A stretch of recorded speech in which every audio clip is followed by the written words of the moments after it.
நம்ம முகத்துல பருக்கள் வராம தடுக்கிறதுக்கும், பருக்களால ஏற்பட்ட தழும்புகள் மறையறதுக்கும், நம்ம முகம் நல்ல பொலிவா, கலர் ஆகுறதுக்கும் இந்த சோப் ஹெல்ப் பண்ணுது. Welcome back to my channel. வாங்க இப்ப இந்த சோப் எப்படி செய்யலாம்னு பார்க்கலாம். அதுக்கு முதல்ல கிளிசரின் சோப் பேஸ் எடுத்துக்கலாம். அந்த சோப் பேஸ் ஒரு 100 கிராம் எடுத்துக்கோங்க. இது ஈஸியா மெல்ட் ஆகுறதுக்காக நம்ம குட்டி குட்டியா இத கட் பண்ணி எடுத்துக்கலாம். அத ஒரு பவுல்ல ட்ரான்ஸ்ஃபர் பண்ணிட்டு, ஒரு பாத்திரத்துல தண்ணி வச்சு, தண்ணி நல்லா அடுப்புல வச்சு கொதிச்சதுக்கு அப்புறம், அந்த தண்ணி உள்ள பாத்திரத்துக்குள்ள இந்த சோப் பேஸ் பவுல வச்சு, இந்த மாதிரி டபுள் பாயிலிங் மெத்தட்ல வச்சு நல்லா மெல்ட் பண்ணி எடுத்துக்கலாம். இப்போ நல்லா மெல்ட் ஆயிடுச்சு. இதுல நம்ம அந்த ரெட் சாண்டல் பவுடர போட்டுடலாம்.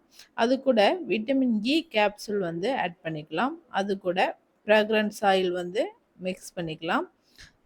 வாசனைக்காக ஃப்ராக்ரன்ஸ் ஆயில். இது எல்லாத்தையும் நல்லா மிக்ஸ் பண்ணி எடுத்ததுக்கப்புறம் நம்ம சோப் மோல்டு எடுத்துக்கலாம். உங்ககிட்ட மோல்டு இல்லை அப்படின்னா நீங்கள் வீட்டில் உள்ள சில்வர் கிண்ணம் இதில் தேங்காய் எண்ணெய் அப்ளை பண்ணிவிட்டு ஊற்றிக்கோங்க. இப்போ இதை ஊற்றிட்டு ஒரு 5 to 6 ஹவர் அப்படியே வச்சிட்டிங்கன்னா கெட்டி ஆகிடும். இல்லைன்னா ஃப்ரீசரில் வைக்கிற மாதிரி இருந்தால் ஒரு 1 ஹவர் வச்சு எடுத்துக்கோங்க. உடனே கெட்டி ஆகிடும். நான் ஃப்ரீசரில் தான் இப்போ ஒரு 1 ஹவர் வச்சு எடுத்துகிட்டு வந்திருக்கேன். இப்போ பாருங்கள், சோப் நல்லாவே சூப்பராக வந்துடுச்சு.